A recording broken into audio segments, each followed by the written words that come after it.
মুমিন মুসলমান ভাইরা আমার,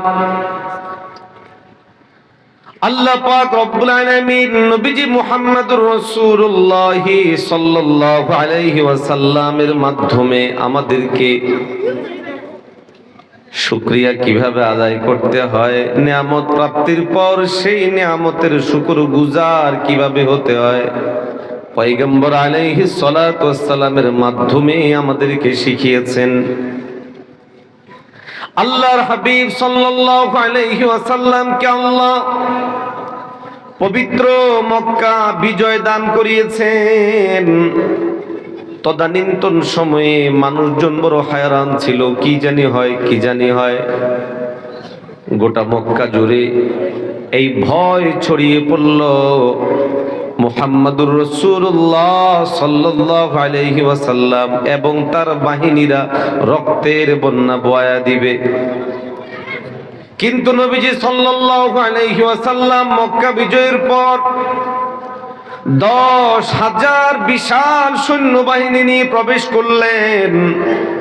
মক্কার মানুষজনেরা বড় অস্থির ছিল, পেরেশান ছিল, কি যেন হয়ে যায়।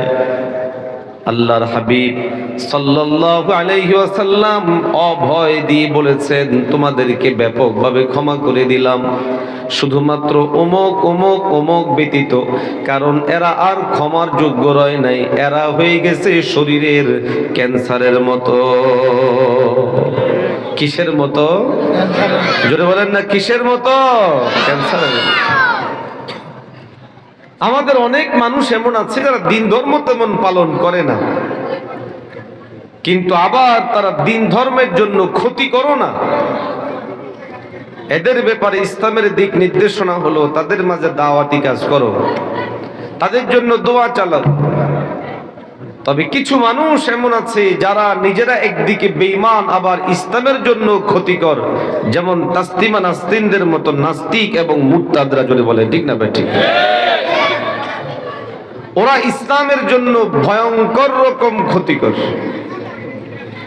যারা আমার নবীকে নিয়ে গুস্তাখি করে, আল্লাহকে নিয়ে গুস্তাখি করে, দ্বীন নিয়ে গুস্তাখি করে, শরিয়া নিয়ে গুস্তাখি করে, মুসলিম ভূখণ্ডকে দখল করার চক্রান্ত ষড়যন্ত্র করে, তাদের ব্যাপারে ন্যূনতম কোনো ছাড় দেওয়ার সুযোগ নাই, বরং তাদের ব্যাপারে আল্লাহর হাবিবের সিরত হলো মোকাবেলা করো, প্রতিহত করো, চূড়ান্ত পর্যায়ে তাদেরকে শেষ করে দাও। জোরে বলে ঠিক না বেঠিক?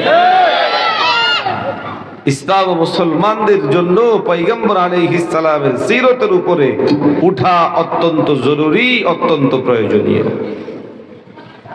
নবীজিকে আল্লাহ মক্কা বিজয় দান করলেন। ওই মক্কা, যেই মক্কা থেকে নবীজিকে বের করে দেওয়া হয়েছিল অত্যন্ত অন্যায় ভাবে, জুলম করে, নিপীড়ন করে, চূড়ান্ত পর্যায়ে অত্যাচার করে।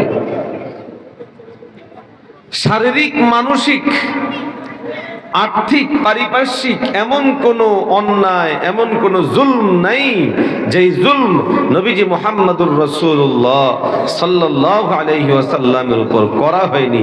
সমস্ত জুলুমই নবীজির উপরে চালানো হয়েছে, করা হয়েছে। মুমিন মুসলমান ভাইরা আমার,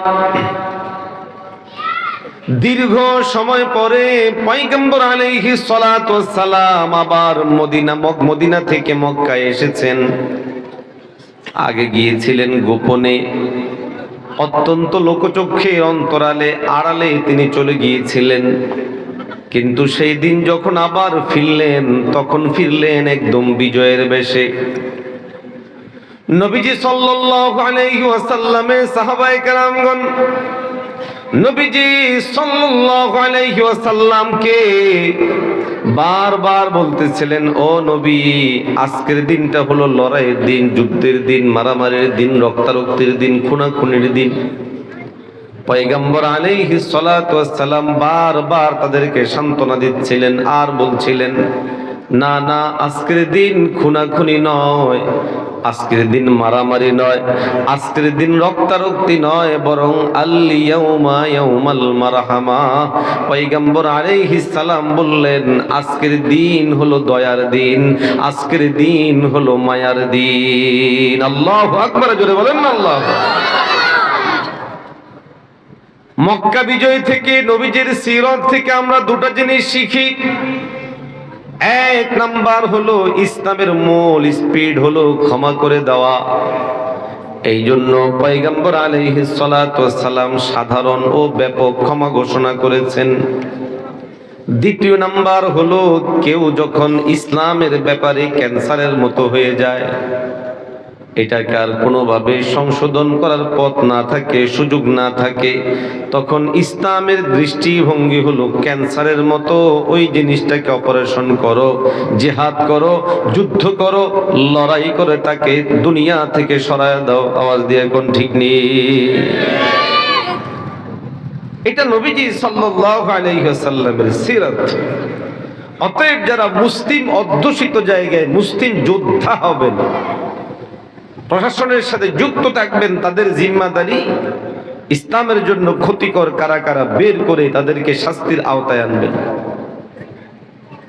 যারা সোলজার সৈনিক হবেন, তাদের জিম্মাদারি ইসলাম বিরোধী যারা, তাদের সাথে ফাইট করবেন, ফায়ার করবেন, মোকাবেলা করবেন, যুদ্ধ করবেন। আজকে আপনি আমি যখন ইসলামের মূল জায়গা থেকে সরে এসেছি, ইসলামের স্পিড যখন ধারণ করতে পারছি না, তখন বেঈমানরা সাহস পাচ্ছে আমাদের নবীর ইজ্জতের চাদর নেই টানাহেঁচড়া করতে, নবীজির উপর অপবাদ ছড়াতে, নবীজিকে নিয়ে মিথ্যা কথাবার্তা বলতে, কোরআন শরীফকে অনলাইনে এসে প্রকাশ্যে প্রস্তাব করে দিতে, ছিঁড়ে ফেলতে। নবীর ইজ্জত যারা নষ্ট করে, আল্লাহ পাকের কালামকে যারা ছেড়ে, তারা ইমানদার হতে পারে না, তারা বেঈমান। তারা সাধারণ কোনো বেঈমান না, মুরতাদ পর্যায়ের বেঈমান। ইসলামের চাহিদা হলো এই মাপের যারা অপরাধী তাদেরকে পরিষ্কার ভাবে প্রতিহত করতে হবে। জোরে বলে ঠিক না বেঠিক? এবার এটা পৃথিবীর যেখানেই ঘটুক সর্বত্র একই কথা, এখানে কোনো ছাড় দেওয়া যাবে? আরো আসতে বলেন, আরো জোরে বলেন, আরো জোরে বলেন। কিন্তু আমরা তো সিরাত রাসূল থেকে দূরে, নববী আদর্শ বিসর্জিত আমাদের। না আমরা সাধারণ জনগণ নববী মানহাজের উপর, না আমাদের রাষ্ট্র নববী মানহাজের উপর, না আমাদের সমাজ নববী মানহাজের উপর, না বিশ্ব নববী মানহাজের উপর, বরং সবাই শুধু ইসলাম প্রশ্নে অ্যালার্জি, ইসলাম প্রশ্নে চুলকানি। ইসলামের বিষয়ে আসলেই যতভাবে প্রশ্নবিদ্ধ করা যায় সবভাবে প্রশ্নবিদ্ধ করো। ফিলিস্তিন জ্বালিয়ে দেওয়া হলো, একেবারে চূর্ণ বিচূর্ণ করে দেওয়া হলো, সারা পৃথিবীর কারো আওয়াজ নাই। সিরিয়া ঘুরিয়ে দেওয়া হলো, কারো কোনো আওয়াজ নাই। বসনিয়া শেষ করা হলো, চেচনিয়া শেষ করা হলো, আরাকান শেষ করা হলো, কাশ্মীর শেষ করা হলো। এভাবে পৃথিবীর প্রান্তরে প্রান্তরে মুসলিমদের জীবন নেওয়া হচ্ছে, কারো কোনো আওয়াজ নাই। আর মুসলমান সন্তানেরা একটু অভিনয় করে হামাস সেজেছে কেন? এই জন্য নাস্তিক মুরতাদ পাড়ার মধ্যে আগুন ধরে গেছে, বহির্বিশ্বের তাদের মাথায় আগুন ধরে গেছে। আরে পরিষ্কার ভাবে জেনে রাখ, আমরা জেরুজালেমকে হৃদয়ে দিয়ে ভালোবাসি, বাইতুল মুকাদ্দাসকে অন্তর দিয়ে ভালোবাসি। বাইতুল মুকাদ্দাস রক্ষায় মুসলমান যদি তার জীবনের শেষ রক্তবিন্দুটুকু বিলিয়ে দিতে হয়, তারপরও বিলিয়ে দিবে। কারা কারা তৈরি? একটু হাত তুলে বলে।